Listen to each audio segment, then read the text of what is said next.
મહુધાના છેવાડાના ગામડાઓમાં પાણી માટે પોકાર. ચૂંટણી પતી, વાયદા હવામાં ઓગળ્યા. 35 વર્ષથી સિંચાઈના પાણી માટે તરસતા ખેડૂતોનો આક્રોશ. ધારાસભ્ય ગુમ, પૂર્વ ધારાસભ્ય મેદાને. ભરવનાળે મહુધા પંથકમાં ભયાનક જળસંકટ. ખેડા જિલ્લાના મહુધા તાલુકાના છેવાડાના ગામડાઓમાં છેલ્લા 35 વર્ષથી ખેડૂતો સિંચાઈના પાણી માટે તડપી રહ્યા છે. ચાલુ વર્ષે કાળઝાળ ગરમીની વચ્ચે ભરવનાળે સિંચાઈના પાણીનો પ્રશ્ન અતિ વિકટ બન્યો છે.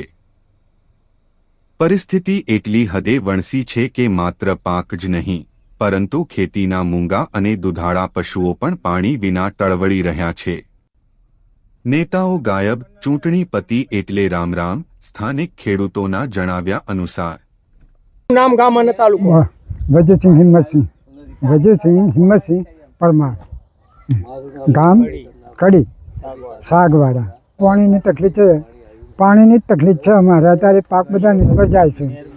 નહેર બનાવી તો 35 વર્ષ થયા છે, પહોંચી ચાલ્યું, પણ હજુ ટેપું પાણી અમને અહીં જોવા મળ્યું નથી.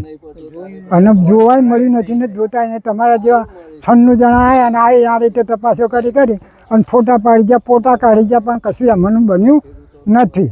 ધારાસભ્યએ કશું ના કર્યું કે કોઈ ગામસેવકોએ કશું કર્યું નથી. શું કરીએ પાણી સિવાય? આ બાજરી હતા નિષ્ફળ જાય, હું જ્યાં હતો પણ નિષ્ફળ ગયો. પછી શું કરીએ? એટલે ઢોર માટે ઘાસ કમી થઈ ગયો. મારું નામ દીપાભાઈ ફતાભાઈ, ગામ સાગવાડા, સાગવાડા તાબે કડી અને ઉંદરા. બરાબર. હું નોંધો હતો ને આટલો તાલની નેટ થયેલી, પાણી આવ્યું નથી.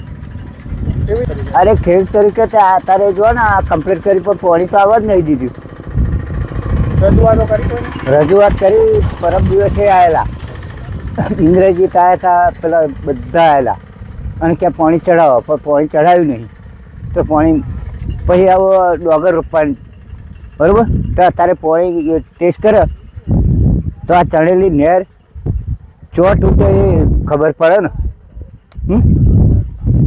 એ આગળ બાકી થોડું.